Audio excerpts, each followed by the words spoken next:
Chickenpox is one of those illnesses many of us have either heard of or experienced during childhood. It's a viral infection that causes an itchy, blister-like rash and is highly contagious. The medical term for chickenpox is varicella, and it is caused by the varicella-zoster virus, which belongs to the herpesvirus family. Although this condition is usually seen in children, adults can also get chickenpox, and it tends to be more severe in older individuals.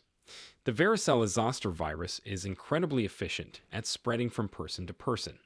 It can spread through direct contact with an infected person's rash or through respiratory droplets from sneezing or coughing.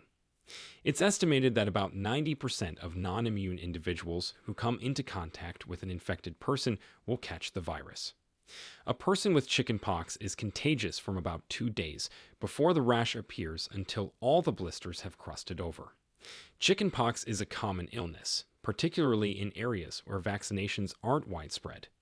Before the introduction of the chickenpox vaccine in the 1990s, nearly everyone would get the illness at some point in their lives, most often in childhood. Nowadays, the vaccine has significantly reduced the number of cases, but outbreaks still occur, especially in areas with lower vaccination rates. Causes of chickenpox. The primary cause of chickenpox is infection with the varicella-zoster virus. This virus is part of the herpesvirus family, which includes viruses that cause cold sores and genital herpes. The varicella-zoster virus can spread easily from person to person. When an infected person coughs or sneezes, they release tiny droplets containing the virus into the air. These droplets can be inhaled by others or land on surfaces where the virus can survive for several hours. Direct contact with the fluid from chickenpox blisters can also spread the infection. Once the virus enters the body, it begins to silently multiply. It first infects the respiratory tract and then spreads to the bloodstream and skin. Once you get infected, it takes about 10 to 21 days for symptoms to appear, which is a period known as the incubation period. This is why people can be contagious before they show any symptoms. Symptoms of chickenpox. The symptoms of chickenpox typically appear in stages. The first signs often include low-grade fever, loss of appetite, headache, and fatigue. These symptoms can be mild and may go unnoticed, especially in children. Within a day or two of these initial symptoms, the characteristic chickenpox rash begins to appear. The rash usually starts on the chest, back, and face before spreading to the rest of the body. It can even appear inside the mouth, eyelids, and genital area. The rash begins as small, red, itchy spots. These bumps soon turn into fluid-filled blisters. After a few days, the blisters will pop, and the sores will begin to scab over. New spots continue to appear for several days, so it's common to have all 3 stages of the rash, spots, blisters, and scabs, present at the same time. The itching caused by the rash can be intense and is often the most distressing symptom for those with chickenpox. Children in particular may struggle not to scratch, which can lead to scarring or secondary bacterial infections of the skin. For most people, chickenpox runs its course without serious complications. However, certain groups of people, such as pregnant women, newborns, adults, and those with weakened immune systems, are at a higher risk for more serious complications. These complications can include bacterial infections of the skin, pneumonia, and inflammation of the brain, also called encephalitis. Additionally, chickenpox during pregnancy can cause serious problems for both the mother and the baby. Pregnant women who contract chickenpox during the first or second trimester may give birth to babies with birth defects, known as congenital varicella syndrome. This condition can result in scarring, limb abnormalities, and developmental issues. Once someone has had chickenpox, the varicella-zoster virus remains dormant in their body, lying inactive in nerve tissue near the spinal cord and brain. In some cases, the virus can reactivate years later, causing a painful condition known as shingles.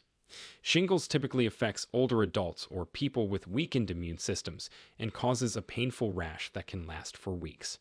Fortunately, a vaccine for shingles is available for older adults to reduce the risk of developing this painful condition.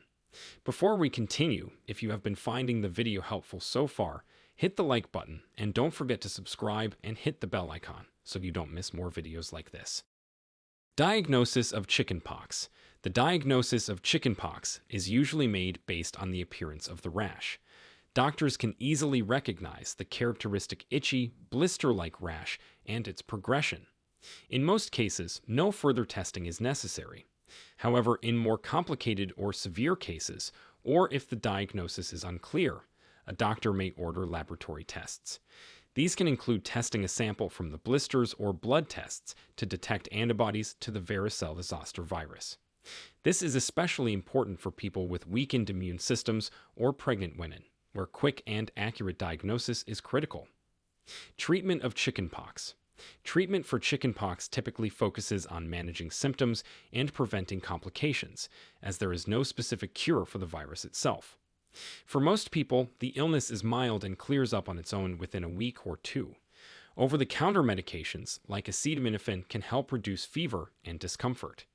It's important to note that aspirin should never be given to children with chickenpox, as it can lead to a rare but serious condition called Ray's syndrome.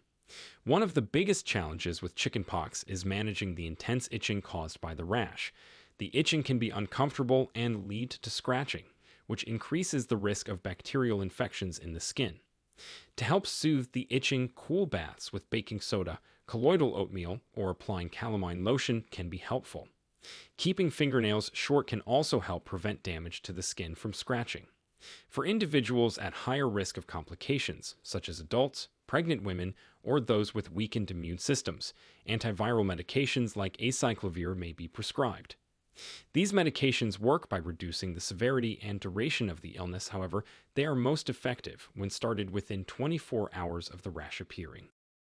Prevention of chickenpox. Prevention of chickenpox is possible through vaccination, which is one of the most effective ways to protect against the virus. The chickenpox vaccine, known as the varicella vaccine, is typically given in 2 doses. The first dose is usually given to children between 12 and 15 months of age, with a second dose administered between 4 and 6 years old. The chickenpox vaccine is a live attenuated vaccine, meaning it contains a weakened form of the virus. This allows the immune system to develop protection against the virus without causing the full-blown illness. The vaccine is about 90% effective at preventing chickenpox. Even if a vaccinated person does contract the virus, their case is usually much milder than it would have been without the vaccine. For people at high risk of severe chickenpox, such as pregnant women or those with weakened immune systems, doctors may recommend a treatment called varicella-zoster immune globulin. This treatment provides antibodies against the virus to help prevent the disease or reduce its severity. In cases where someone has been exposed to chickenpox but has not been vaccinated, there are post-exposure options. For example, getting the chickenpox vaccine within 3 to 5 days of exposure can still provide protection and reduce the severity of the illness. In addition to vaccination, preventing the spread of chickenpox involves isolation of infected individuals. People with chickenpox should stay home and avoid contact with others until all their blisters have crusted over, which typically takes about a week. Now, we want to hear from you. Have you or your children ever experienced chickenpox? What remedies or tips helped you manage the symptoms the best? Share with us your experiences and opinions in the comments below. We love to hear them. Thanks for watching.